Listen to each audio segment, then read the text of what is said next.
प्रदेश भर में राज्य सरकार के 2 वर्ष पूर्ण होने के उपलक्ष्य में पंचायती राज विभाग की ओर से ग्रामीण सेवा शिविरों का आयोजन किया जा रहा है। इस दौरान ग्रामीणों की समस्याओं का मौके पर ही निस्तारण कर उन्हें लाभान्वित भी किया जा रहा है।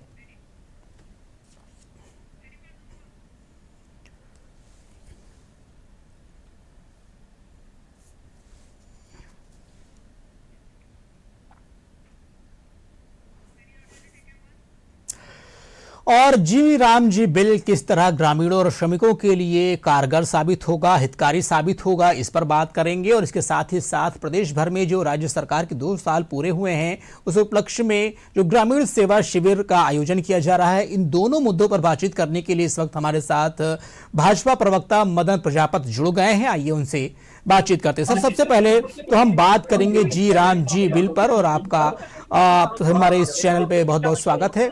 जी राम जी बिल जिस तरीके से हमने बताया कि लेकर के आए हैं, आज ध्वनि मत से पारित हो गया। आपसे जानना चाहेंगे सर, विपक्ष जो है इस बिल का विरोध क्यों कर रहा है? क्योंकि जिस तरीके से देखा जाए 100 दिन काम की गारंटी हुआ करती थी, 125 दिन कर दिया गया इस बिल में, लेकिन उसके बावजूद विपक्ष काफी ज्यादा कराह रहा है। क्या बात है इसमें?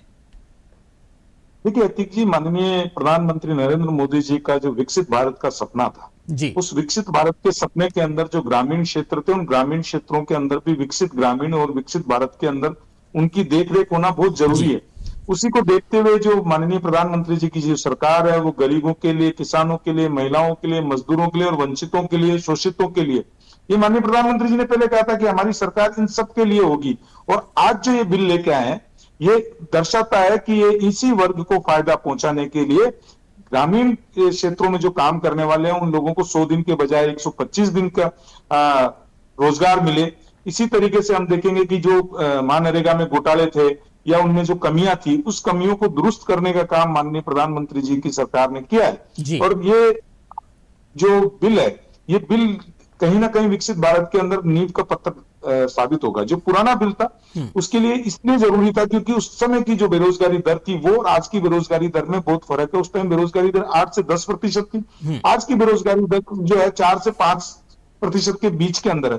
तो उन चीजों को भी ध्यान में रख के किया गया है। जिस तरीके से मनरेगा में घोटाले होते थे, जिस तरीके से मिस्टोल का समस्या थी, उन सब समस्याओं का जियोटेक लाना हो, उन सब समस्याओं का समाधान करके और जरूरतमंद आदमी तक सरकार की योजना पहुंचे और एक गरीब के घर में चूल्हा जल सके, 125 दिन का रोजगार मिल सके। अगर रोजगार नहीं दे पा रहे तो उसको भत्ते के जरिए भी उसको लाभ पहुंचाने का काम करें।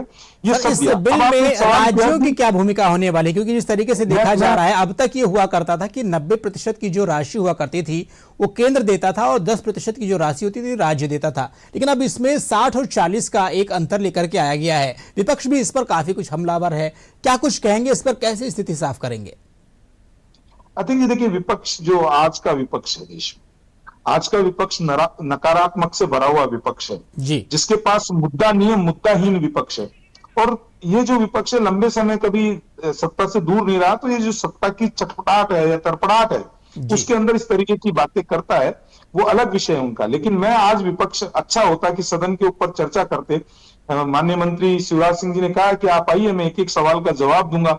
वहां बहस होती, अच्छा होता, अच्छा लगता, देश की जनता के बीच में अच्छा मैसेज जाता कि बिल में क्या कमी है। बिल में कोई कमी नहीं है, विपक्ष का काम है वो करना है कि विरोध करना, तो विरोध करना उनकी परिपाटी बन गई, उसमें कर रहे हैं। लेकिन मैं तो इतना कह सकता हूं कि जो गांव के विकास के लिए 90 दिन का है, 100 दिन का था, बजट बढ़ाया गया। इनके टाइम पे, कांग्रेस सरकार के टाइम पे 30,000 करोड़ का बजट था। आज माननीय प्रधानमंत्री जी के नेतृत्व में 90,000 करोड़ का बजट है इसका।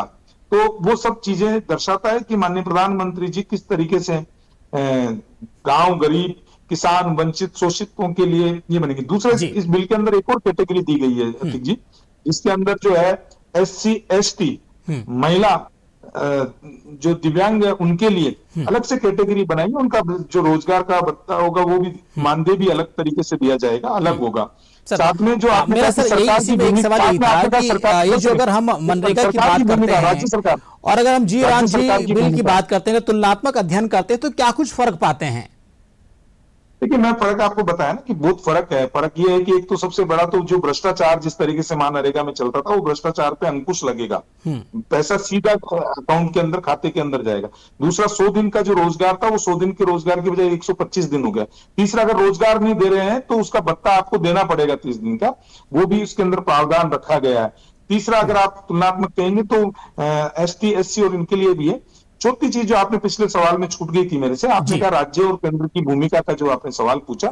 राज्य की भूमिका 40% करने का उसका कारण क्या होता है कि राज्य भी इस योजना को महत्वपूर्ण माने और उसकी अंदर वित्त उसकी भी पोषित करें भागीदारी उसको। हो, तो वो उसकी भागीदारी सुनिश्चित होना जरूरी है, ताकि योजना का धरातल के ऊपर सही तरीके से लागू किया जा सके। क्योंकि अगर 90%, 100% पैसा देते और जिन प्रदेशों की अगर आप देखेंगे स्थिति अच्छी नहीं है, तो उनके लिए अभी भी 90% ही है ये सब चीजें। बिल्कुल। तो जिस तरीके से अगर देखा जाए तो जो मोटी मोटी बातें निकल करके आ रही है इसमें कि पहले 100 दिन की गारंटी हुआ करती थी काम की, रोजगार की, लेकिन अब वो 125 दिन कर दी गई है, जो कि एक अहम और कारगर कदम साबित हो रहा है। वहीं एक चीज ये भी है कि अगर मान लीजिए किसी मजदूर को, किसी किसान भाई को अगर काम नहीं मिलता है तो उसका भत्ता देगी सरकार। ये ऐसा पहली बार हुआ इस योजना में, इस बिल में, तो कहीं ना कहीं ये काफी अहम साबित हो रहा है।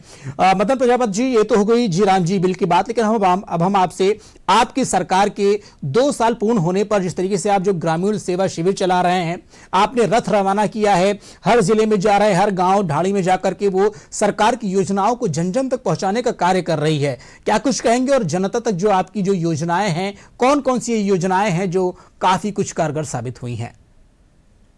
देखिए अतीक जी, जब सत्ता के अंदर कुर्सी पे, जब सरकार की कुर्सी या सत्ता के अंदर जनसेवक बैठता है, एक होता है सत्ता की प्राप्ति जो होती है वो भ्रष्टाचार के लिए की जाती थी पूर्ववर्ती सरकारों में। ये जो सरकार है वो सत्ता सेवा के लिए होती है।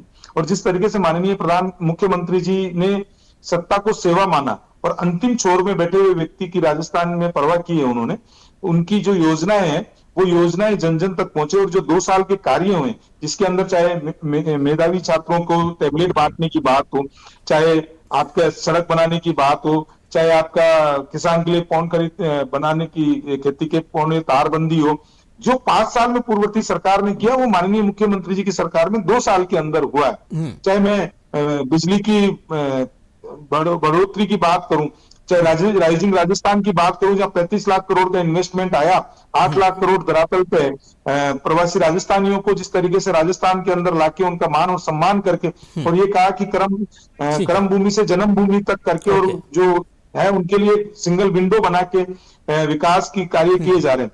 वही आज वो है। हम तो अपना जॉब कार्ड लेके, जब हमारी सरकार को 1 साल हुआ तो हमारा जॉब कार्ड लेके, और हमने जो कार्य किए वो जनता के बीच में गए, उनको बताया कि हमने ये वादे किए थे, इनमें से पूर्ण हो गए। जब 2 साल हुए तो भी हमारा जॉब कार्ड लेके जनता के बीच में हम लोग जा रहे हैं, रथ के माध्यम से जा रहे हैं, जनता को बता रहे हैं कि हमने राजस्थान में ये जॉब कार्ड के माध्यम से जो आपकी सरकार की जन कल्याणकारी योजनाएं थी उनको आप कैसे धरातल पर उतार रहे हैं, उनको जन जन तक पहुंचाने का काम करें, क्योंकि जब जनता योजनाओं के बारे में जानेगी तभी उनके लाभ ले सकेगी। और कहीं ना कहीं ये एक बखूबी कदम है और अच्छा काम है कि सरकार इस तरीके से लोगों, यानी सरकार खुद जनता के पास जा रही है। काफी अच्छा और सराहनीय कदम है। बहुत बहुत धन्यवाद मदन जी आपसे बात करने के लिए।